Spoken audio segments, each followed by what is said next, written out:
everyone, welcome back to TV Guys, the show that is giving meta commentary on an episode, giving meta commentary on a movie that's giving meta commentary on the horror movie genre. I'm Matt. I'm Brian, and our noses are all bleeding. Everyone understand that we're all together? You know what we're talking about? All right, good. So hey, happy Halloween, everyone. If you celebrate Halloween, we'll pray for you, because obviously, that's sin. If you don't celebrate Halloween, that's boring. So we'll also pray for you. So, there's really no winning with us. Pretty much. Or it could be a harvest festival. No, wrong. How dare you glorify farmers?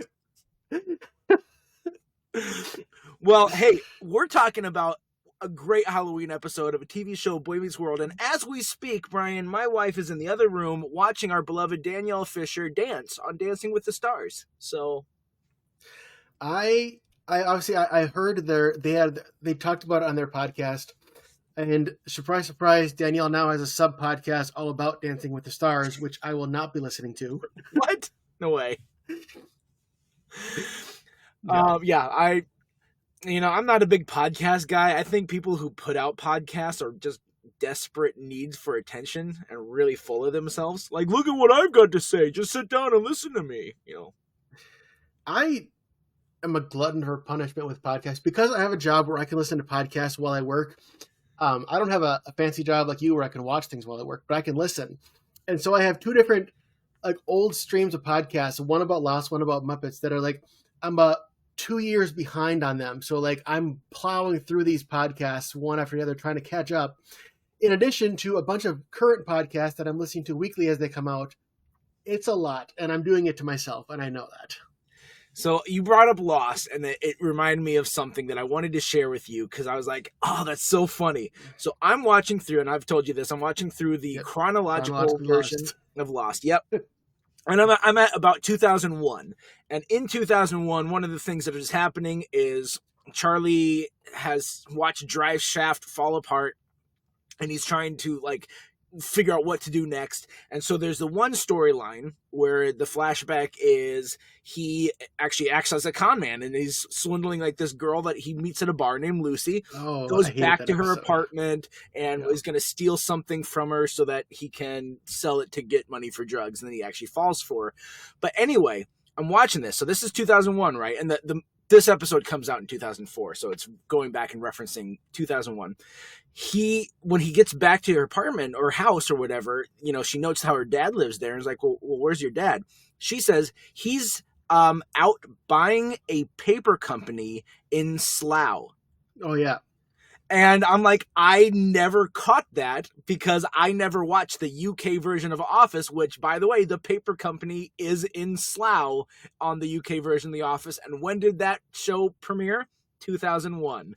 So I think they're trying to make it canon that her dad bought the paper company that Brent, what's his name? Richard Brent?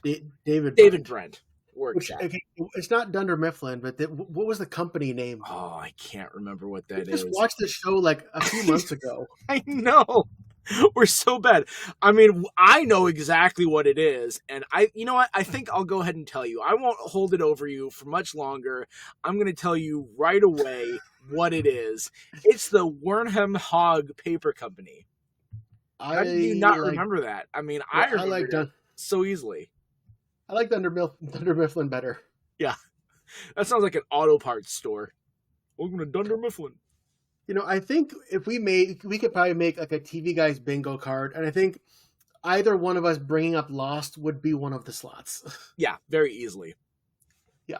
I mean, we've got our mainstays that we bring up. Have we mentioned The Office this episode? Yep. Have we mentioned Lost? Yep. Have we mentioned Muppets? Yep. We haven't mentioned Power Rangers yet, but now we got there. Yeah.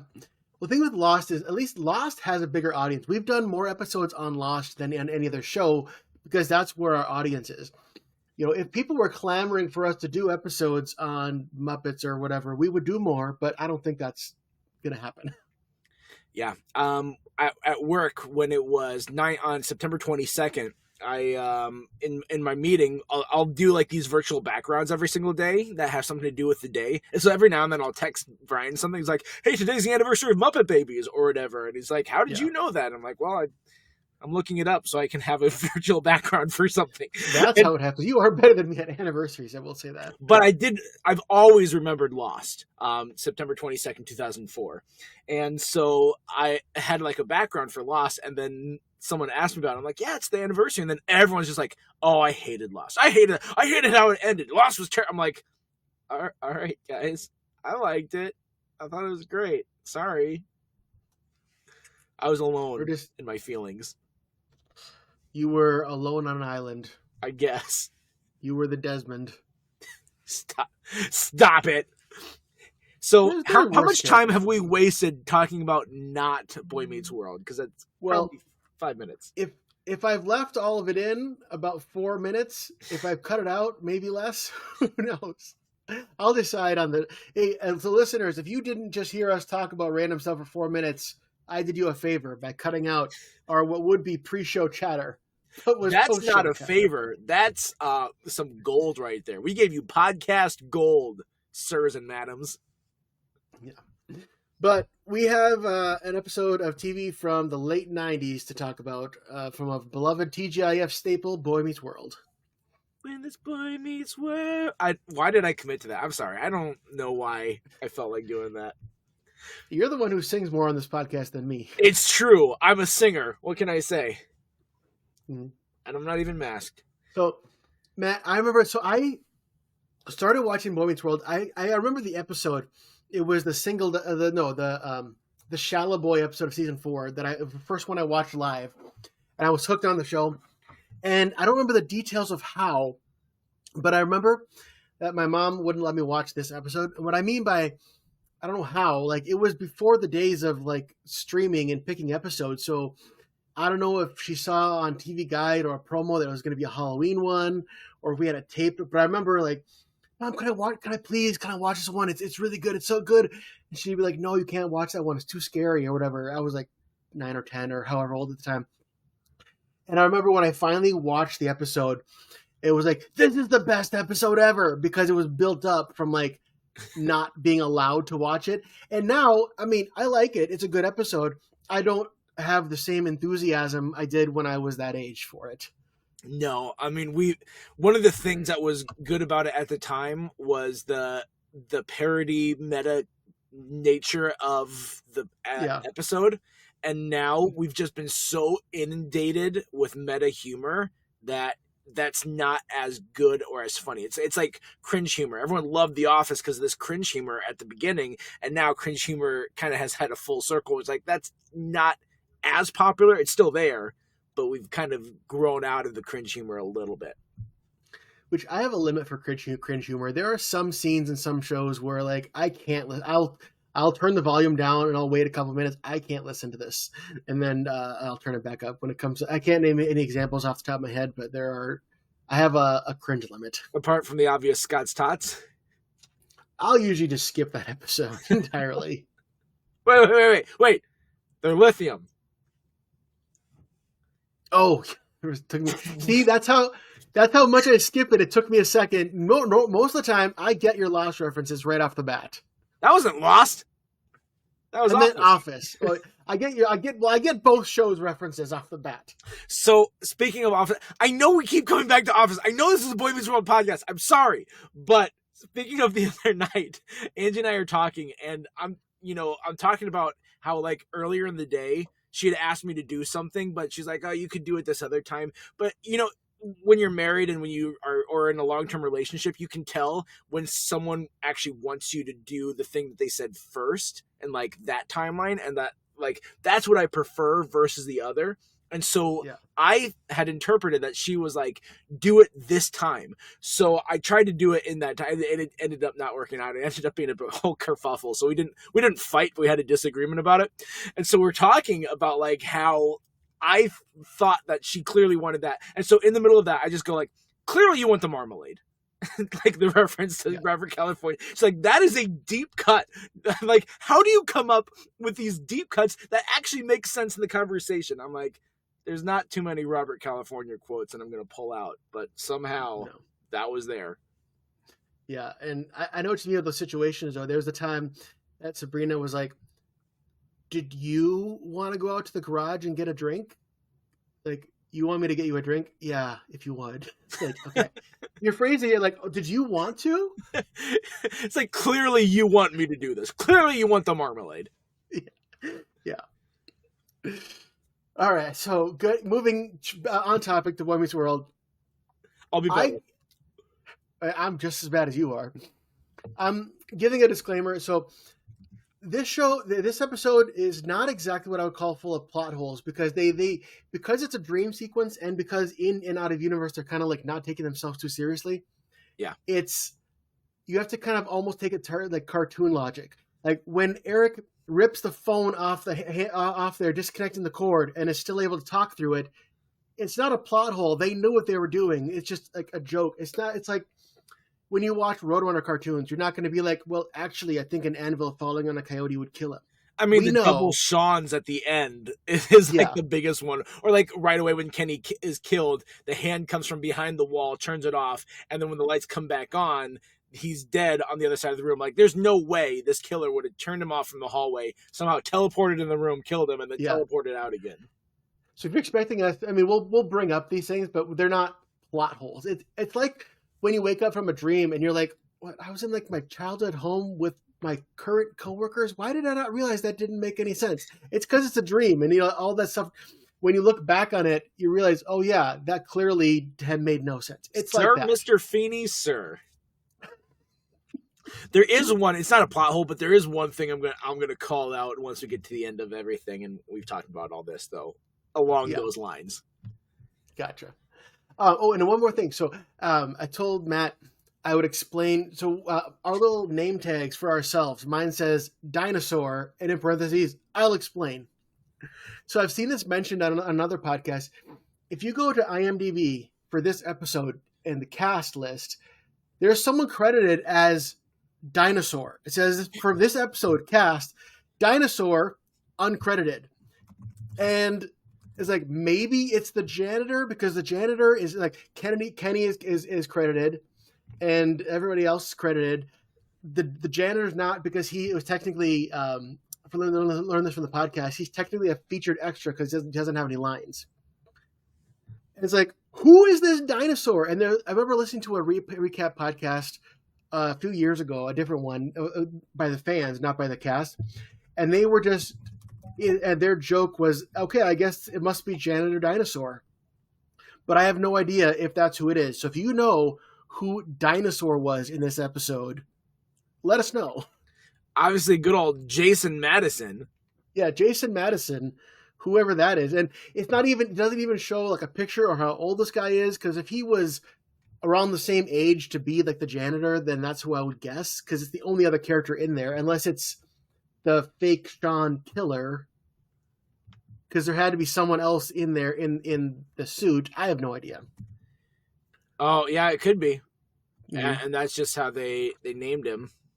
Yeah. So, and then Shawn's body double. Yep, could be. So going into this episode, a couple things just to set the scene. At this point, Corey and Topanga are broken up because the whole thing, he had kissed Lauren, played by Linda Cardellini, at the ski trip. And then I think Topanga didn't have her date with the art guy yet, because they got back together at the end of this episode. So basically, Corey and Topanga are currently broken up, which is kind of what the crux of this episode to start with. That's really the only thing in the continuity that has to be known. Yes. Yeah, because this episode, like even the non-dream sequences, it feels like the whole episode itself is almost non-canon. Yeah, I mean, and we can talk about this if we think every moment is a dream sequence, or if any of this actually happened. Yeah.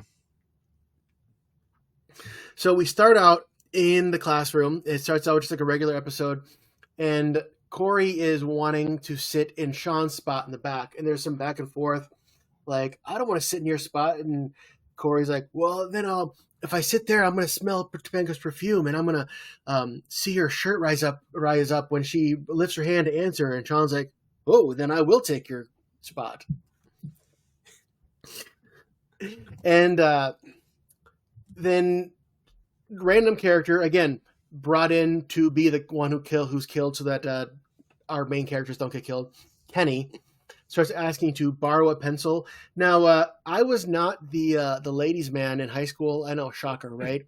So I don't know if borrowing a pencil was a move that people made. Yeah. But in this show, it was clearly a move. He was trying to flirt with the pen guy, and Shawn's like, "Don't you like? No one's borrowed more pencils than Shawn Hunter. I know what borrowing a pencil means."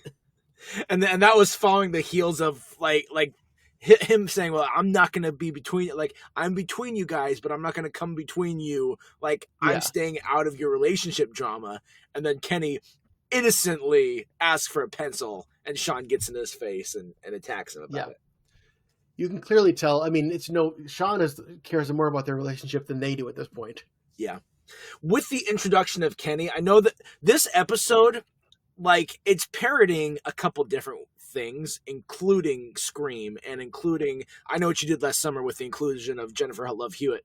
But also, like, has a couple different South Park references. Not just the "You Killed Kenny," but when Eric opens the door, the "Howdy ho" gives that classic line. So, also unsurprisingly, my parents didn't want me to watch South Park growing up. I know, right? So, ironically, you know how I got into South Park? By watching it on the hotel at the Minnesota Youth Convention for like a Christian getaway, because we were in the hotel rooms unsupervised and they couldn't tell us not to watch things. That's how I got into South Park. Yeah, that's fair. I think I've seen one full episode of South Park, but I don't think I've seen more than that. I've seen a lot. There was a good chunk of time when I was watching it consistently, but I haven't seen it in a while. I haven't seen many recent episodes. So basically, there's all this relationship drama going in, and it's aggravating Feeney, and you get a rare hell from Feeney when he's like, "This class will not be interested in the goings-on of its students than it is with whatever the hell I'm teaching." And they mentioned I feel like it can't be canon for the way for even as something as small as that. Like Feeney, having a blow up moment that could happen. I don't think Feeney would say hell. Yeah, like the one blow up moment from Feeney that I remember was still a pretty calm one, but it was the game show episode. And they're all just like, "Feeney, we don't need this. We're on TV now. We're stars." And he's like, talks about Gutenberg and is like, "Gutenberg's generation thirsted for knowledge, and now you've got unlimited technology at your fingertips, and you just use it to pacify yourselves." Pretty much, his direct words were, "You use it to beat King Koopa." Yeah, and defend the princess. I remember that because it was a Mario reference. Yep. And he basically says like one more outburst and everyone gets a detention. And of course the creepy janitor comes in, which, I mean, they didn't do anything. All they did was react to the janitor. With the Sting music too. Yeah, with the do do do do do do do. Perfect. I think that's what it is. No notes. No notes. All right, good. But here's the thing. Why was Angela in detention? She really didn't do anything. Because she is part of the group, man. She's in detention for the exact same reason that Eric and Jack are there. I suppose, yeah. Well, Eric and Jack come in, and we'll talk about them too. And if you're wondering why Angela is wearing the largest sweater ever, it's because, so I didn't realize this till way later, Angela in real life is way older than the rest of the cast. She's she was already like in her late 20s, I think, and they were teenagers. And so she was pregnant in real life, and that's why she's wearing a giant sweater to hide her body. Yeah, makes sense. Yeah. But looking closely, I mean, I definitely wouldn't have noticed if it didn't get pointed out. Yeah. I mean, I noticed like the sweater, but there was a style too back in the 90s of that big bagginess, especially like during fall time. So it didn't stand out as no one would ever wear something like that. Yeah.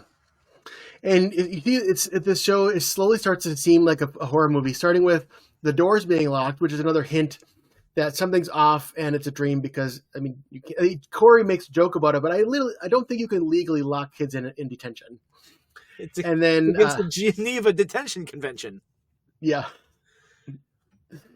And then you have all of a sudden the blackboard flaps up, blah, blah, blah, blah, blah, and it's on the board.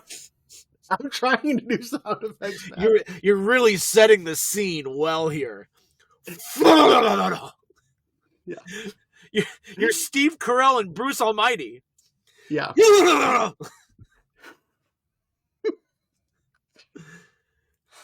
I'm sorry. Written on the blackboard in blood was "No one gets out alive." And this is where we start getting Angela being the screamer, like the stereotypical screamer, and Shawn starts to be the narrator. Like, guys, it's just like a classic horror movie. We have the locked door, the message, and our soon-to-be first victim. And they keep pointing to Kenny, and Kenny's like, "Why me?" And this is the first meta moment of it, where they're like, "Well, it's clearly not going to be any of us." Like, probably my favorite part of the episode. It's such a good, like, come on, we know why you're here. Yeah.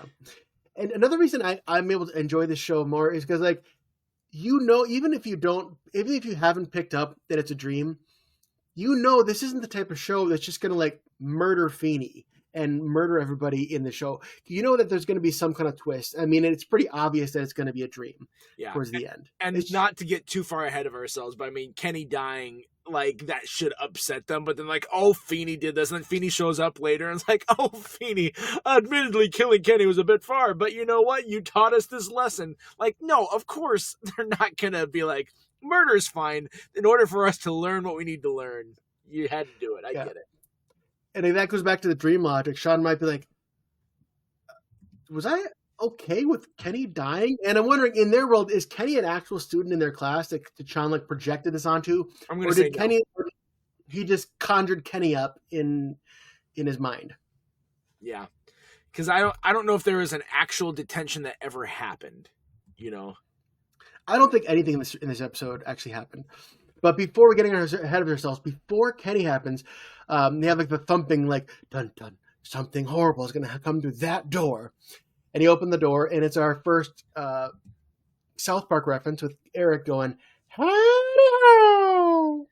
And if that isn't a 90s sitcom joke, like the, oh, something's going to be there, then the boom, the entrance of the beloved character, ha ha ha, audience laughs, it's great. Like, the entrances of characters was enough to get claps back in the 90s. Like, that's why not like that's why, but I mean, when people talk about, like, tired things from sitcoms, and it was like, sitcoms are so low effort or whatever they're going to come up with, they'll point to things like that, because really, we were a lot easier to entertain back then. Yeah. All we need was Kramer busting through a door, and people would be like, "Oh my gosh!" Or like a guest star coming in on Friends, and everyone just starts cheering. And it's like, well, they're going to cheer for like 20 seconds. Or like back in Happy Days, it was the Fonz. Whenever, like, the Fonz would show up, everyone would go crazy. It's like, guys, he's here every episode. He's in the opening titles. You should not be surprised. He's a 30-year-old hanging around with teens because he wants to feel cool. I mean, you're not surprised he's here. If anything, it's a little sad. Exactly.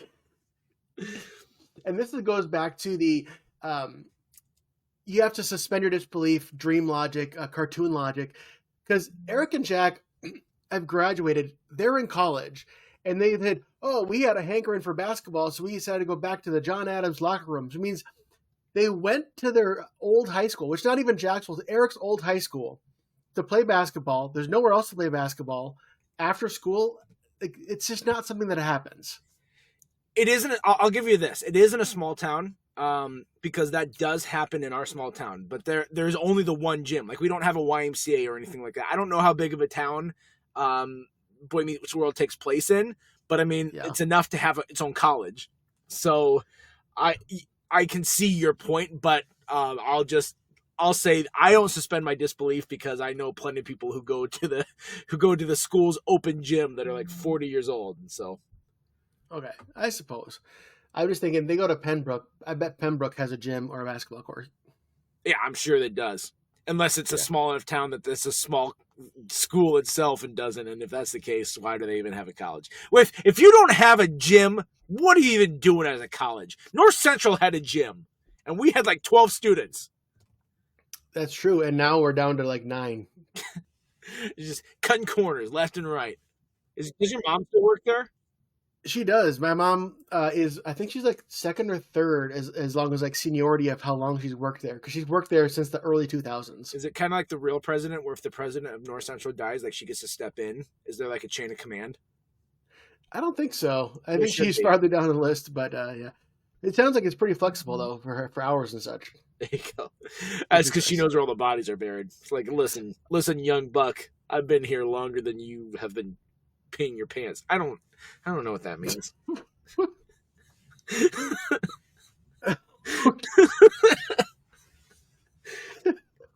Listen, it's fine. It's fine. Just move on. Okay. All right. We're going to move on. Anyways, that was just to get Eric and Jack in the story. And now they're here. And then Kenny dies and everything's great. Well, the lights go off. I guess this is what we were saying earlier. The lights go off. You see someone on one end of the room, a hand turn the lights off. Everyone screams. And somehow on the other end of the room, Kenny was able to silently get a stab through the world's largest pencil through the forehead and against the wall. And they talk on the podcast. There's one of two perfect jokes they say. And one is, as Kenny slides down, there's a pencil mark on the wall. And they say, well, always remember he was this tall. Yeah, that's a good line. And of course, Eric goes, oh my God, they killed Kenny. I wonder if this is an episode that the Joker watched and was like, you know what? Someday I can do that. Yeah. And he did it with a regular size pencil. And it went eraser first. So. Oh, yeah. So he's like, you know what? I can do it better. Anything Shawn can do, I can do better. Exactly. We just created a universe where the Joker's a huge Boy Meets World fan. Yep. And listen, guys, give me a second. My favorite show's on. That's a little more Jimmy Stewart than Joker, but whatever. And I'd have to go back and rewatch if somehow Kenny's name gets mentioned, but if not, Eric doesn't know who Kenny is. But Eric's like, oh my God, they killed Kenny. Again, no one cares. Eric could know Kenny's name for that line. Eric is the comedic moron of the episode. I mean, he's the comedic moron of the whole show, but yeah. Right around this time, Eric goes on a steady decline of getting even stupider than he already was. Yeah. Yeah, once he graduates high school, then he gets to college, he gets dumber. Which, I mean, is fun commentary on real college experiences, too, so. Mm-hmm. Oh, absolutely. They run out in the hallway, and they have this creepy song playing as the lights flicker, and it's like, welcome to John Adams High, where you are gonna die. And it's like in this old, like, 20s jazz kind of style. And sung by a ventriloquism puppet, apparently. It's what it sounds like. That's what you and there's another verse later that says, like, death is on the menu tonight. That's all the lyrics I remember.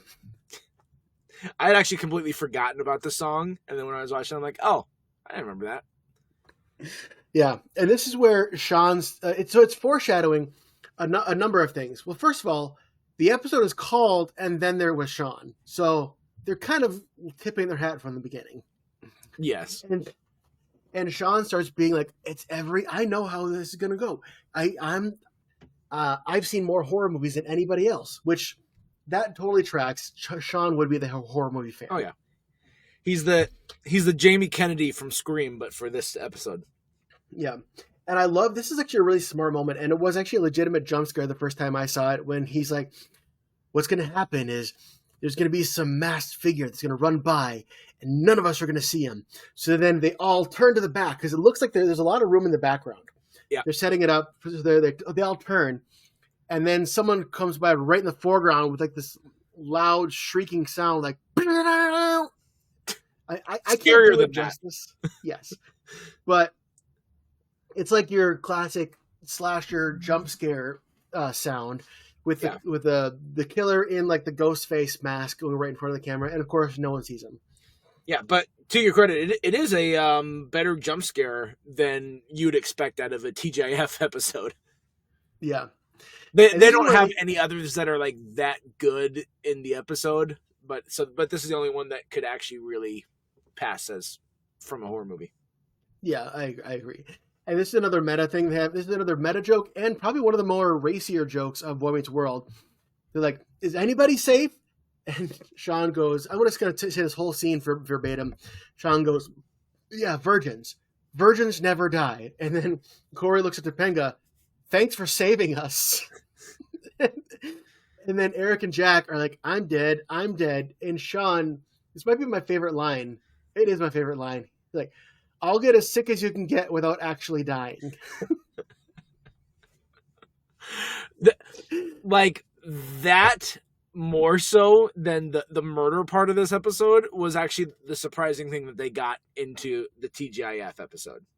Yeah, which we'll talk more later on when we get to trivia about things not being broadcast later on. But then all of a sudden they think, "Oh, this has got to be the job of a mastermind, Feeney." "Absolutely, Feeney." And then the music blares. I think this is where they have the "Death is on the menu tonight" line. And Feeney shows up just standing there, and it looks like he's about to be, "All right, here's the lesson. This is why I killed Kenny." But nope, then... Is that your Feeney? I'm not good at British / Boston accents. He's not British, but he's like British light. British light. Diet British. He's WASP. He's a WASP accent. It's not quite the transatlantic accent like you were doing with the song, but it's the Richard Gilmore accent. Yes. Yep. Kudos on the Gilmore Girls reference. You got it.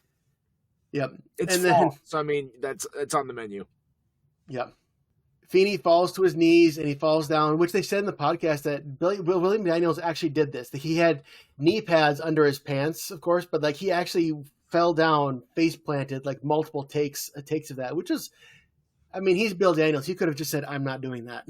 I thought that too, like when that happened, like because his death and Kenny's death, I noticed the way they fell. Like Kenny, he has to slide against the wall. But then when they come to examine the body, he's kind of like in this sitting squat position where it's like his feet and knees are still pointed up, but he's still sitting down like a V.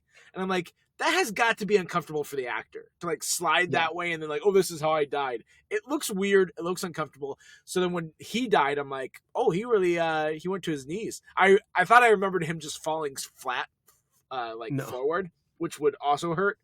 But I mean, even falling flat from your knees at that age, like I'm at 37 years old, and if I did that, I might be out of commission for like 2 days. So yeah, and I mean, he's in his like mid 90s now, so he would have been in his 60s back then. Yeah. I mean, he's not octogenarian at that point, but he felt much older when you were a kid, but then now that you're almost 40, you're like, oh yeah, he wasn't that old. He's fine. Yeah. Well, look, we're at the point where we're about the same age as like Amy and Alan at the beginning of the show. Maybe a little younger. Maybe they were in their early 30s. We're older than like Ray and Deborah were supposed to be when they started. I don't know if the actual actors were older or not, but like they were supposed to be in their early mid 30s when Everybody Loves Raymond started. Yeah. And we're definitely past the point where like even none of the friends were our age even like until after the show ended. Like we're older than season 10 Friends ages. Yeah. Dumb. Yeah. How dare time keep moving forward? I told it not to. Yeah. So then Feeney dies, and then they're saying, "Man, Feeney died. We suspected Feeney. As soon as you suspect someone, that's when we killed him." And then they do another call back to the "if you die, you're not a virgin" joke, and they're like, "Oh, go Feeney, go Feeney!" Like. He's a 60-year-old guy who was married. You're surprised that he's not a virgin? Well, he wasn't married at this point, was he? I mean, he might have been married before. He might have been a widower, but... No, they had said that he was a widower because in the season 3, Corey and Shawn went up to his cabin. They found his old journals from the 60s about him and his wife. So it's canon that Feeney is a widower from long before the show. Got it. I like you pulling that out. Like, hey, I know. Yeah. I've got the show Bible here. Yes. He hasn't quite married his real-life wife yet. Not yet. Yeah. And then this is another one where, let's recap. And Eric goes, Feeney said, we're trapped inside with the killer. And then, of course, they say it's got it. Yeah. They say it's got to be the janitor. Like, well, why did you say that? And then, of course, the janitor, the big cart that the janitor's been pulling around comes in, and they pull up the janitor, and it's the end of the janitor. And you got another funny joke. There's a lot of good comedy in there. Corey goes, "Oh my God, what is that? There's like 30 old retainers in here." Yeah, that tracks. Yeah, I got nothing. I'm providing some great color comment. Now I know how you feel when, like, let me talk a lot. You're like, oh crap, I need to say something now. Good point. Thumbs up, man. I'm all for it. It's all right. You know, you take the lead on more of these episodes than I do, so I was due for fun. So then they come to the realization that the murderer is one of them, and this is so. When I keep saying on the podcast, I should clarify. Will Friedle, Danielle Fishel, and Ryder Strong have a rewatch podcast called Pod Meets World that I listen to, and this was I just listened to the episode to get some behind the scenes info on this. At this point, where they realize it's the six of them. It's Corey, Topanga, Shawn, Angela, Jack, and Eric.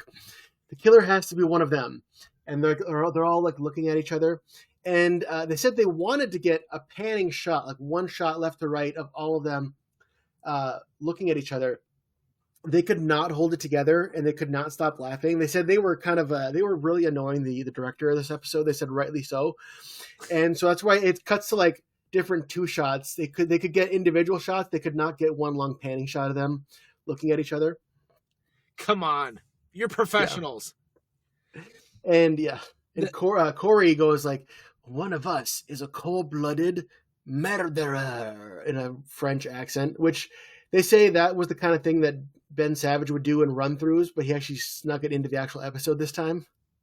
And so that was a Ben thing, because to me, like, that felt, especially with all the different commentary they're making and parodying stuff, that felt like just a little dabble into like Q Perot sort of mysteries. Like okay, one of us is, so I'm gonna take the lead and get ready for my denouement and all that sort of stuff. Well, maybe it was, but like that, doing that kind of like extra silly stuff, they said that's the kind of stuff that they would do as a cast, like in rehearsals behind the scenes, and didn't usually make it into the episodes. They were saying on the podcast, maybe we should have done this stuff more, because if this is the episode where we're watching and we're seeing ourselves more than our characters, and this is what people say is the best episode, we probably should have done that more. Yeah.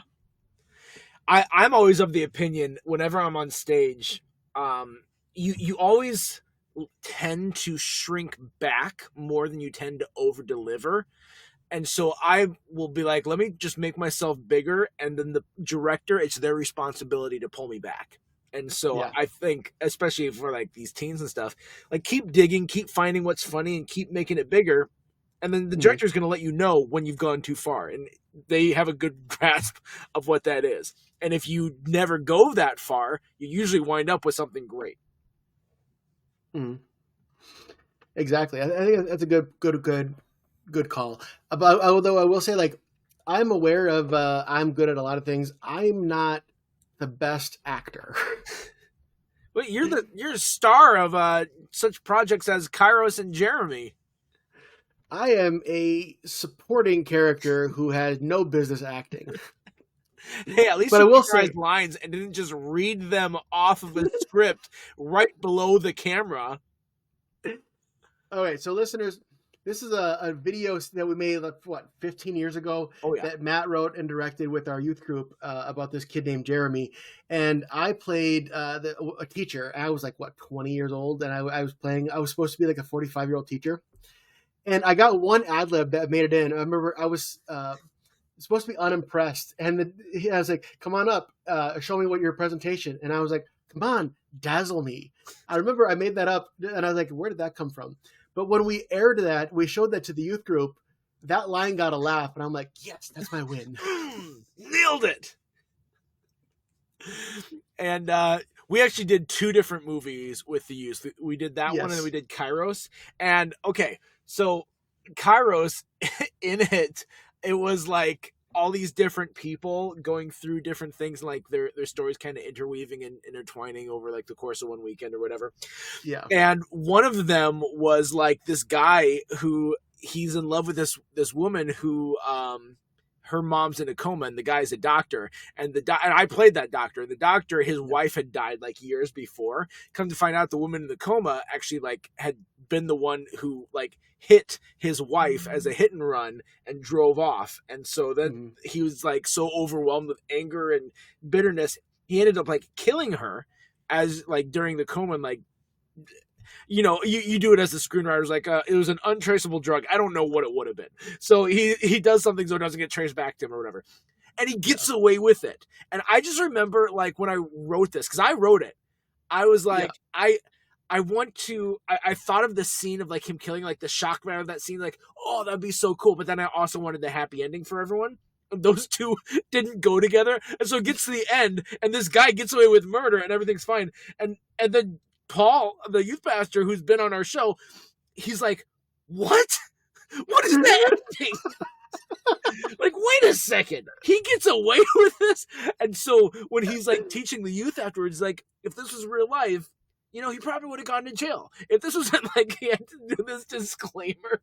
And I'm like, I'm sorry, Paul. I was a bad writer at the time. But it was fun. Jeremy was much better, more cohesive of a story with better themes. Yep. And also in Kairos, I was in that one too. I played the pastor. So you cast me as a pastor and a teacher. You thought I had authority, I suppose.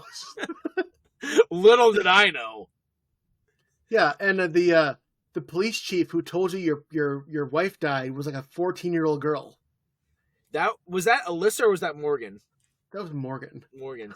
Well, you know what? When you're working with teens, like when those are the only people that you can put in your movie, you've got to use some obviously teen people. Yeah, but you had teens and you had adults mixed in. Like you and I were in our early 20s. I know, but you still have to, like, there's only a certain amount of parts that you can have. I'm sorry, we had one of our youth leaders who was married in the script to a teen girl, and it was very awkward for him and them, but thankfully we never had to, like, you know, any sort of physical chemistry or contact or whatever. It's just part of the story. I will say he wasn't married then. Yeah, he wasn't married at the time, but I mean, still, she was like 14 and he was like 20. Yeah, so that age gap, the 6-year age gap now is fine, but obviously back then, huge no. But it was all acting. It's fine. Yeah. Remember when this podcast was about Boy No, World? we made it about us. We really did. I mean, hey, if you want only stuff about Boy Meets World, go listen to the Boy Meets World podcast. It's fine. Oh, you're here they for go us. Off topic too. All right. So to recap, Kenny said, Finney said, we're trapped out with the killer. And just like that, we're back. And again, dream logic that should have raised more questions. They've made it clear that they're alone in the school. They even had a sequence I missed earlier where they're running around every door. They're locked in there. Suddenly, Jennifer Love Hewitt, they're just there checking her locker. Apparently, they missed her when they were running around the school. Which we talked about the things getting past the censors, but because, and I'm sure you were going to get to this, because Will Friedle and Jennifer Love Hewitt were dating at the time, they had like a makeout scene moment and like really actually like going at it, kissing. Yeah. Like this is a little much for a PG show. Oh yeah. Okay. If you're picturing like a TGIF makeout, bump it up like 5 notches. That's what it was. Yeah. Like he was just this horny little devil. And I mean, it's a funny line that she gives, like as he's like kissing her neck and she's like saying some things, like because they had just first met, and she's like, "Wow, you're friendly, aren't you?" Yeah. In addition to all the podcasts I listen to, so Will Friedle also has a podcast called Magical Rewind where they're going through Disney Channel movies, and he was making fun of, kind of teasing Christy Carlson Romano because at the end of the Even Stevens movie, she has a kiss where she like completely maxes on this guy, like makes out with him. And it's like a really like not a Disney Channel kiss there either. And she's teasing him about that, or he's teasing her about that. And she throws it back like, "What about you and Jennifer Love Hewitt on Boy Meets World?" And he's like, "Oh yeah, good point." You got me. So she says she's Jennifer Love Pfefferman, and of course she's just part of the group, and she's in. And the girls make some comments like, who is this girl? And Eric's like, no, I trust her. And it doesn't really go anywhere. It's just a gag to get her in there to also have the joke about she was from I Know What You Did Last Summer, which I think was a new release around that same time. Yep, which it's coming back to theater, or maybe it already did come back to theaters. I don't know if it was out over the summer or not.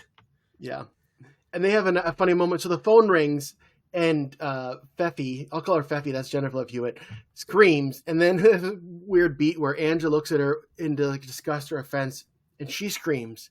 It's like, yeah, I'm the screamer around here. Just, like she screams in a one-up sort of way too. Like, what? Yeah, no, I'm screaming now. The only reason I'm not doing an impression of that is because I know my voice does not get that high. And I don't feel like screaming and then going in and editing it and pitching it up. I don't feel like doing that. I auto-tuned my scream. Yeah. So here's where I get earlier. We're talking about the phone rings, and I'm trying to remember the beats. I should have written this down, the details. So first, the phone rings, and it's the scream line because Jack answers it, and it's the "What's your favorite scary movie?" Oh, that's right. I was like, "Oh, let me answer accurately." And this is actually a really clever joke too. He's like, "What's your favorite scary movie?" So he's like, "Oh, I like the one with the hot from Party of Five," which you think is I Know What You Did Last Summer with Jennifer Love Hewitt, but it's like Nev Campbell, duh, because Nev Campbell was in Scream. Yep. So that, if you think about it, that's a really clever joke. It's a good bait and switch. Yeah. And then after that, that's when Eric takes the call, and then we don't hear the voice on the phone when he hands it to Eric. Well, this is where Eric rips the phone. This is an old school phone where it's actually corded and on the wall. He rips it off the wall. He's like, yeah, we can hit him with this. And the joke is like, you idiot, you just broke the phone. But then he still rings and he still holds on the phone, and he does the whole thing where he's like, yep. And he holds up his hand, like mocking, like, man, he never shuts up. He's like, no, he says what all killers say. He says he's going to come here. He wants to kill us. He wants us to wait right here. And of course, they all scream and they run around again. And this is where they end up in the library. This school has a library? Yeah. So actually, I think there's only one other episode of Boy Meets World where we see the library. But yeah, Eric makes that joke. When did this school get a library? And you learn something new every day, don't you? No, I think it's every day is a new adventure for you, or something like that. Yeah, that's a better line. But yeah, that's a better line. Well, good, because they wrote it. That's the line that was in there. That's the one. And here it's more dream logic and stuff that they made fun of on the Pod Meets World as well. Death by books. Well, multiple parts of that are the dream logic. First of all, the books get pushed over, she gets hit, and she's on the ground like, I saw the killer's face. No, you didn't. He had a mask on. He didn't take off his mask and look at you after he did that and put the mask back on. No, and then we saw when the books got pushed over that all the books from the top shelf were pushed over. Then Eric comes to that exact spot that she died at, and lo and behold, brand new books in that spot, and they all get pushed over again. These are regenerative books. I thought it was like the books on the two ends of the aisle, or was it the same aisle? Oh, I mean, it could have been. I thought the camera angle was the same shelf. This episode is a PSA. If like 6 books fall on you from the top shelf, and they didn't even look like heavy dictionaries or anything, just any kind of books, it's gonna kill you. I installed like something to hold my books like up over the bed, and I did it myself, and so I got it set up there, and then all of a sudden they all fall on top of me, and I can only blame my shelf. I went through a thought process when you started saying that. I'm like, this is a dumb joke. But then you started talking like, wait, I could actually see Matt installing books over his bed. And then the podcast came, the punchline came. I'm like, I have only myself to blame for this. Yeah, I like to not telegraph my punchlines. I like to catch you by surprise with them. I was waiting for a dumb punchline there. Nope, that one was real. See, you never know what you're gonna get. Ha ha! Always keep them guessing. Yeah. So now Eric and Feffy are dead. And then you have to just yep and move on, because you can't just like have a normal conversation with me. You just have to be like, all right, yep, acknowledged, joke, great, let's go. Yep. I think the word we're looking for is anyways. That's fair. Yeah. Weird, I don't have many friends. I don't know why. So then it goes another large leap of logic. Jack's like, Eric's dead. Oh, he's like, Eric, Feffy, he's my roommate. I didn't really know her. And he goes up to the open window. He says something. I like I like how we gave the disclaimer, but we're still like doing it anyway. It was like, we're not going to explain all the leaps in logic. Hey, here's another leap in logic. Like we're the Dory fish here in this whole episode. We didn't need the disclaimer because we're just going at it, man. I think the disclaimer is more so like, we're not going to be taking him too seriously. Forget this. We don't need disclaimers. We just go for it. We just jump in there. Don't telegraph your punchlines. Yeah. And then Jack goes, Eric's my roommate. I can't afford my rent. It's like, if I can't afford to live in my apartment, I don't want to live. And he goes to jump out the window, and Angela's like, you and Shawn are still roommates. You can still make the rent. And then, of course, the masked person just goes up and pushes them out the window. It's a lazy way to get them to die. It is so lazy. As a writer, like, of the clear writing ability that I have, as a writer, like, I absolutely just imagine that processes are sitting there like, okay, we need to get them killed. What do we do? And like they sit there for like 30 minutes, can't come up with something, and then someone finally is like, oh, how about that? And like, all right, yeah, we got nothing else. That's how they're gonna die. You know what I would have rather them do is I would have rather them just say out loud like, oh no, a placeholder reason for us to die, and then fall over. Well, they were meta, but they weren't that meta yet. They couldn't go all 100% full meta. Yeah, that would be more of like an Abed joke on Community. Yeah, he was full meta jacket. And then the killer goes in. He's now down to Shawn, Topanga, and Corey, and the killer goes and takes Corey and Topanga's hands and puts them together. And this is when Shawn goes up and is super shocked, takes the mask off, and it's Shawn staring at Shawn. And I think this is when the dream ends, right? They don't actually say anything in the confrontation, right? No, I don't think there's any more lines. Yeah, I think you're right. So now we're in what could be considered like real life, but because of what happens at the end, I think this still has to be another layer of dream. Shawn wakes up in detention, and they're back there with Kenny and Angela and Shawn and Corey. Wait, the people minus Eric and Jack, because they weren't in detention. It's really nice that Shawn was considered enough in his dream to include the other series regulars so they would get their paycheck for the episode. Except Amy and Alan. Except for Amy and Alan. Who cares? Yeah. It was in their contract. When it's always in contracts about how many episodes they're going to be in a season. That's why there'll be like these random episodes like, why isn't that character in there at all?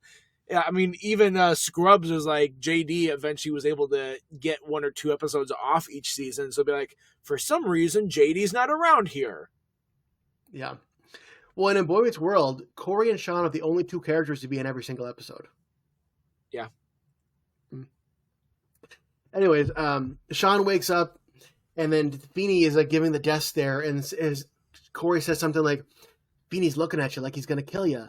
And Shawn has this thing like, no, he's not the killer. I am. And another reason that Feeney doesn't react to Shawn saying, I'm sorry I killed everybody, is another reason why it's probably a dream. Bro, he's been around teens. He gets it. Yeah. Like, all right, I can't fight every battle with the things they say. Yeah. So, quote, this level of reality of Shawn goes up to Feeney. And it's like, you should let everybody go. It's my fault. And I think I know why I killed everybody. It's like, well, pray tell, Mr. Feeney, or Mr. Hunter. It's like, well, as long as I've known you guys, not the fact that Corey and Topanga weren't dating when season 1, but that's beside the point. You guys have always been together. And if you guys aren't together, then like, what else do I have to trust? What do I have to look for? And it's like just high school melodrama, basically. That's the show, though. Yeah. Oh, it is. It's what this whole show is. And it's like a nice moment, blah, blah, blah. And then you think it's reality, but then at the end, from like behind the rollout TV cart that we all had in the 90s, the Scream guy in the mask comes out and the music comes back and he shuts the light off. It's like, dun, dun, dun, dun, dun, suspenseful music. Yeah. The other thing in that scene, that is like, this isn't real, is the whole like continuation joke that Feeney has. Oh, you're just a troubled young man. I know that from watching the movie Troubled Young Man. Oh yeah, that was good because all the time Corey kept saying, or Shawn kept saying, it's the last of the obvious suspects. Just like that movie, The Last of the Obvious Suspects. And he had like 2 or 3 of those, and that line was Feeney continuing, which is clever. I should have mentioned that before. Yeah. So, I mean, him continuing the joke, I mean, it makes sense from writer's point of view, but it wouldn't make sense in thinking through this. Yeah. But then there's the end tag. Yeah. Another dream. Where everybody is, Feeney is answering questions, and everybody knows the exact right answers, and they're all saying, except for Sir, Mr. Feeney, sir. Oh, that's right, Topanga. Sir, I'm sorry, you've actually stumped me. Sir, Mr. Feeney, sir. And Corey saying, I have actually disproved the Pythagorean theorem, and when I accept my gold medal or the a prize, I will be sure to thank you, Sir, Mr. Feeney, sir. And it's funny that the way that in the dream Feeney stumps Topanga is just with the word Nebraska. Oh, really? Which shows you that Nebraska makes people actively dumber. It's fair. Yeah. Is that what happened to you? It did. Like, thank God I got out of there. I lived 18 years there, and I mean, I think it did irrevocable damage. It was funny is I forget that you're from Nebraska a lot of the time, and you're the only person I've ever known who was from Nebraska. I've never been to Nebraska. It's one of those states just like it just exists to me. But I mean, in a weird way, you make Nebraska real because someone I actually know comes from Nebraska. Just you make Nebraska real is like that's almost like a line from a bad Hallmark movie, you know? I love you. You make Nebraska real. I'm sure there is, but okay, you probably know. What's a movie or TV show that's set in Nebraska? Nebraska. Is that a real answer? Yeah, there's a movie called Nebraska. Anything by Alexander Payne. Well, maybe not anything. Sideways wasn't, but Alexander Payne. He's a director. He's been nominated for a couple different Oscars. He directs a lot in Omaha. And so About Schmidt with Jack Nicholson, Election with Reese Witherspoon and Matthew Broderick was actually filmed at my mom's alma mater. And my wife jokes about it because every time like when we go down to visit my parents, they're like 5 minutes away from the school where that was filmed. And so we'll pass it on the way to like go to Target or to get like food or whatever. And so when we pass it, the first couple times I would say to Angie, because of like, that's a notable point. I'd be like, hey, did you know the movie Election was filmed there? And so then like after the third time where it's like, yeah, you've told me this before. Now, whenever we pass it or bring it up, she always like, hey, did you know the movie Election's filmed there? So. That's cool. So then you probably have a different experience watching that. She's like, hey, I know that place. Yeah, exactly. Because the movie sucked, but I'd be like, oh, I know that. I know that. Like early on in the movie, they go to a Godfather's. I'm like, oh, I've been to that Godfather's. So stuff like that. Well, that's how I feel with the Mighty Ducks trilogy because they were all filmed in Minneapolis or on the Twin Cities. Except it takes me out of it in the beginning of Mighty Ducks 2.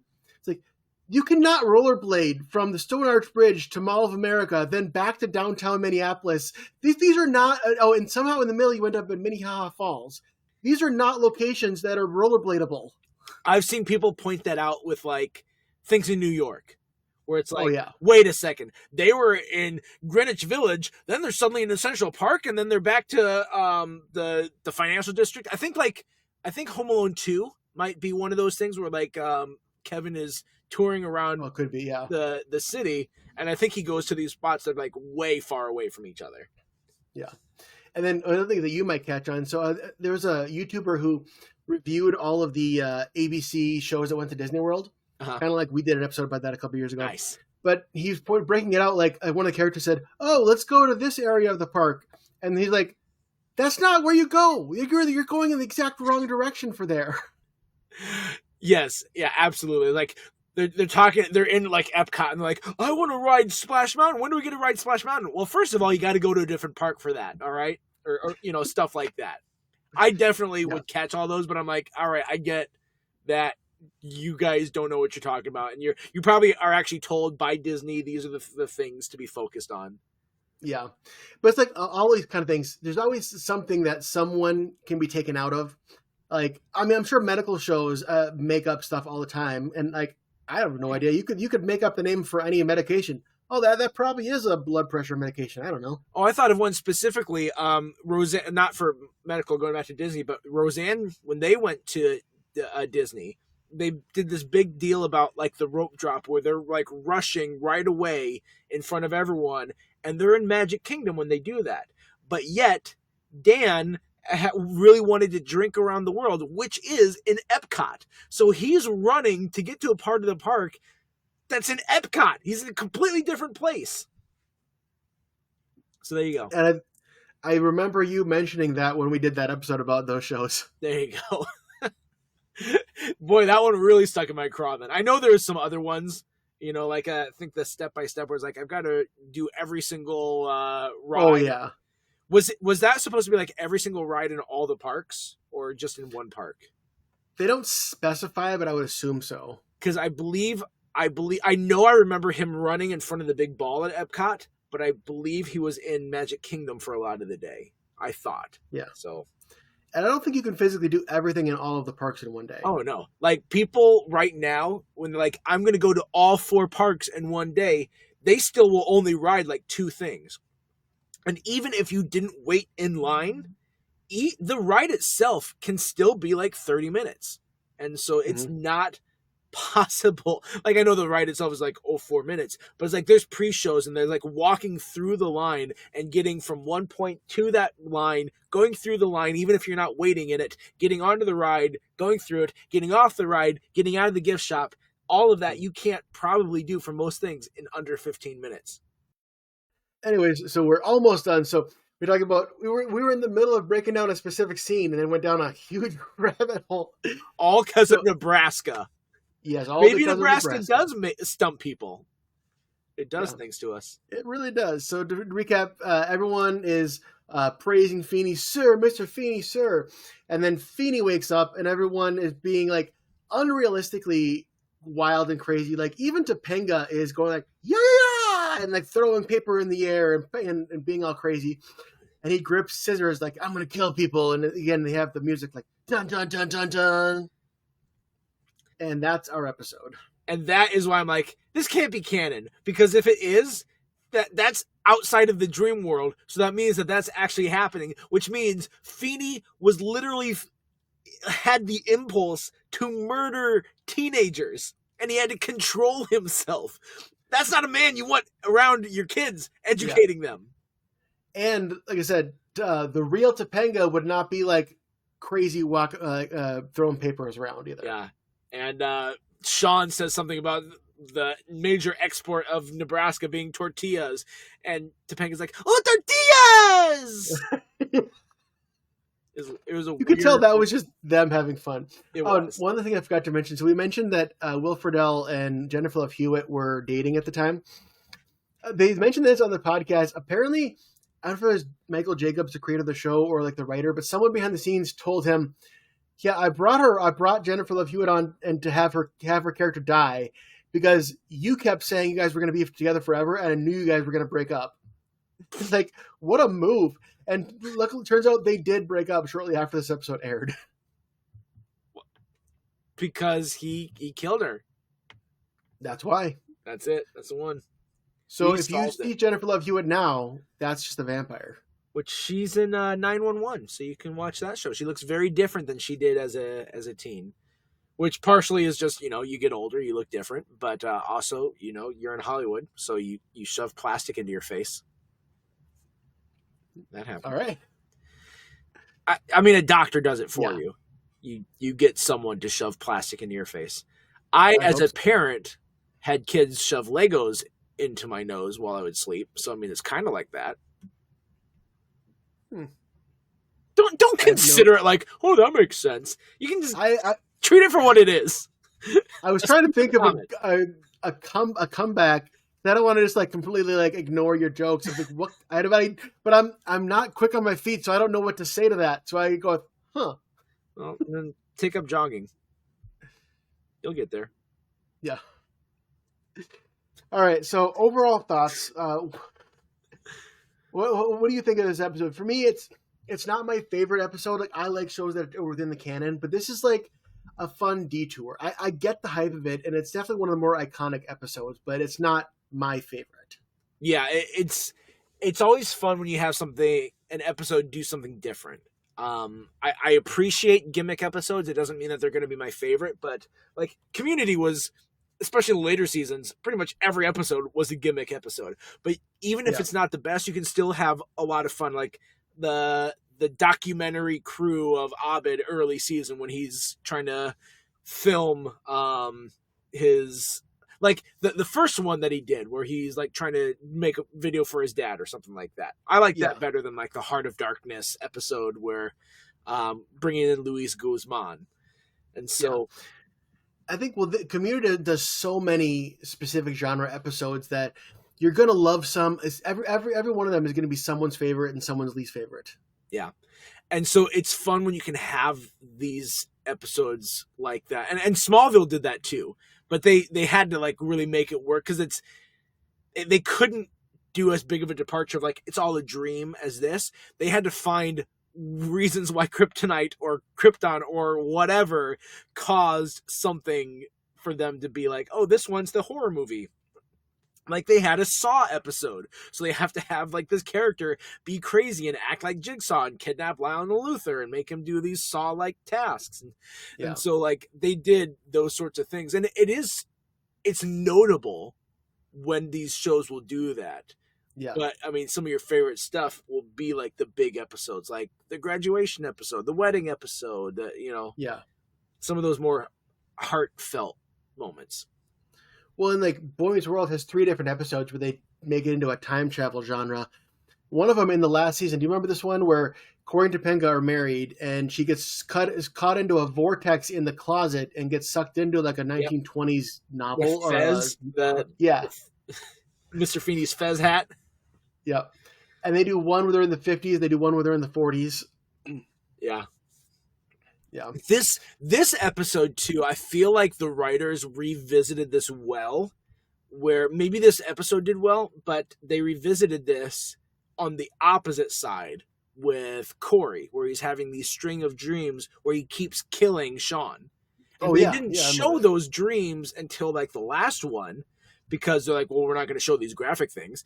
Like stuffing an umbrella down his throat and then opening it while it's in there. I'm like, they're not going to show that because that's really disturbing. But it was eventually to like give closure to I can't remember the character's name, but Linda Carolini. Lauren's character, give closure to, he's actually letting that go so that he can finally move on and marry Topanga. No, we do see some of the dreams in that one. Actually, it opens up on a dream where Shawn's in the elevator shaft and he wakes up. There are some that we don't see, like we don't see the Mary Poppins one. The more gruesome ones we don't see. Yeah. But there's one scene where Shawn comes in and is like, hey, Corey, I gave you a baseball bat. Isn't that cool? And then it cuts from there to Corey waking up in his sleep going, die, Shawn, die, die. So I feel like that episode is a bit of a spiritual successor to this because it was still, again, about Corey and Topanga and their relationship. The difference is in that episode, there's reality mixed in amongst it. Whereas this episode, you could take this episode out entirely and it wouldn't change the narrative because the story doesn't move along with this episode at all. Yeah. Agreed. This one, they call it on Boy Meets World that whenever it's just a fun, goofy episode, they call it a romp. This one is just fully a romp. Wholeheartedly, yes. Yeah. And I like when shows will do this, even if they have to stretch the credibility a little bit. when the writers and the directors and everyone knows what you're doing with a show and they make it clear to the audience, then it allows you to have a lot more fun with it. And so they were very clearly, this is a spoof. Let's not take it too seriously. We're going to have some fun. And these TGIF shows are the ones that could go that way. They could have these spoofs and dream sequences. That's why you'll see goofy episodes of like Full House or Family Matters and those shows, because you know what you're getting when you get them. Yeah, wasn't there like a superhero episode of like Roseanne or something like that? There might have been. I've only seen about half of Roseanne, so it very likely could have. I remember there was something with Drew Carey's show, like them in the Batmobile or something. Oh yeah, oh that's right. I don't remember the details, but I remember that. Yeah. Yeah. So I mean, it's your way to look at pop culture and adapt it for your show and have your fun little crack at it. Well, there's also a famous one of the Cosby Show where it's a dream sequence where the whole episode is Cliff having a dream.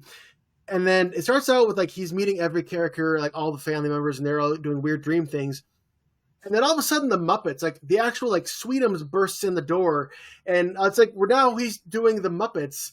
And it's funny because they cut to he's being heckled by Statler and Waldorf, except it's Statler and Bill Cosby dressed up as Waldorf. And the line was, Bill Cosby, Waldorf says, I don't think he could deliver a baby. And then Statler goes, I don't think he could deliver a pizza. Ha, ha, ha, ha, ha. It's like, what is this show? We're watching the Cosby Show and all of a sudden it's the Muppet Show. It's like Scrubs when they brought in the Muppets for an episode. Yeah, or The West Wing when all of a sudden, hey, there's Big Bird. That one made sense. That one, because I mean, with The West Wing, you can't. The nature of this show, you can't have a dream sequence episode like this. Yes, so. But I did think it was funny in that one where Lily Tomlin was the one who was geeking out about the Muppets, and she was talking about the characters.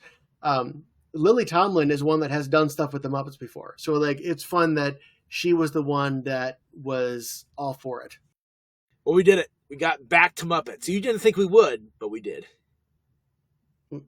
Actually, I never plan on talking about the Muppets usually, but it just happens. You don't. So if you have, so listeners, if you have any thoughts about Boy Meets World or about the Mighty Ducks or the Muppets or anything else we talked about, you can let us know. Nebraska. And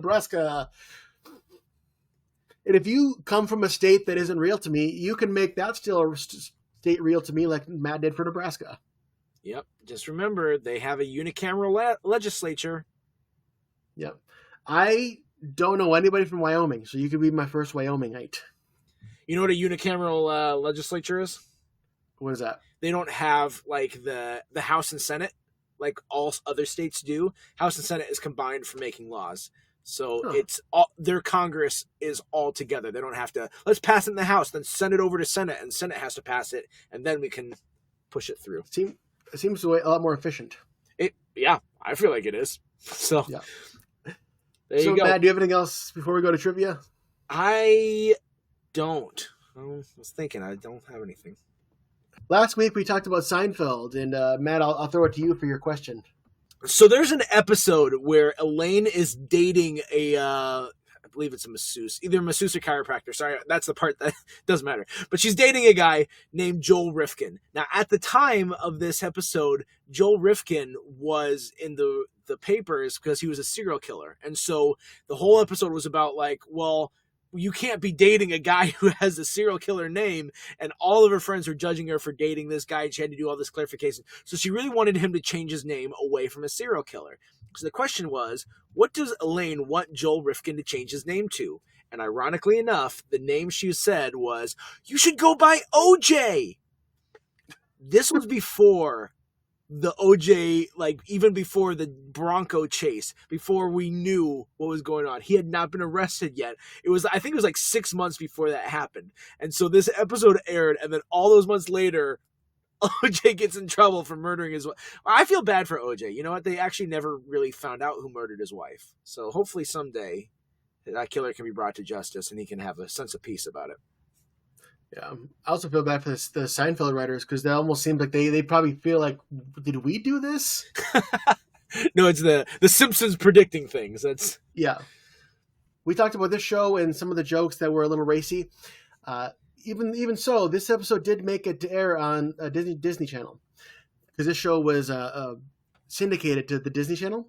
How many episodes were cut from the Disney Channel run of this show, and how many times can I say Disney Channel in one sentence? Well, I think Disney Channel. True. But how many episodes of Boy Meets World were cut?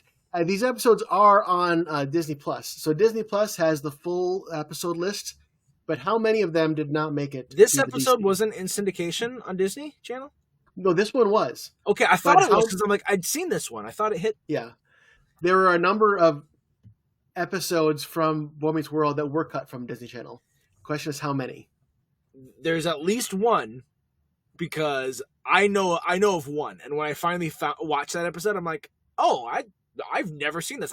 I'd watch so much Boy Meets World after school. I'm like, oh, I've seen all the episodes. And then I don't know how, but somehow I saw this. Maybe it was like I got the DVDs or something like that. And so when this episode comes on, I'm like, what is this episode? And that episode had something to do with the Topanga Corey breakup. Anyways, next week, we're back to Survivor. And we're back to see more of...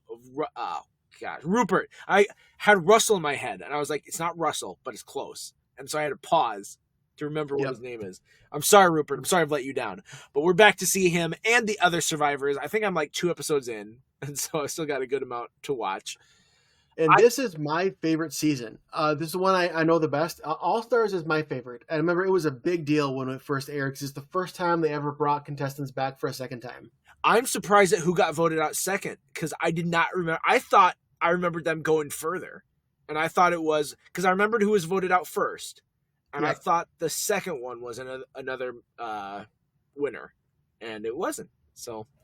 All right. Yeah. Well, that's it for this episode. I hope you enjoyed it. I hope you have a great and safe Halloween. And I hope that if you're one of those who don't celebrate it, that I hope you have a wonderful November, because November is pretty great. Once you get past Halloween, I always really enjoy that time of year because Thanksgiving comes pretty quick and then Christmas comes pretty quick after that. And then we're stuck in winter for a little while. But usually I end up going on vacation sometime in January or February, so they usually have something to look forward to. So hopefully you'll be like me and get to somewhere warm in that time. Yeah. And hey, if you're anything like me, by the time you're listening to this, there's a real chance I may have my Christmas tree up. There you go. Yeah, get that up. The day after Labor Day, I come upstairs and my kids have on their screen like one of those Christmas fireplace videos and like Christmas carols are going and they're singing Christmas carols. I'm like, guys, school hasn't even started. Like, summer's over. And I'm like, yeah, but that doesn't mean it's automatically Christmas. Apparently to them it does. Yeah. All right. Well, hey, have a great Halloween, great Thanksgiving, great Christmas, and we're going to see you next time. Until then, I'm Matt. I'm Brian. And we're reminding you to stay tuned and keep watching.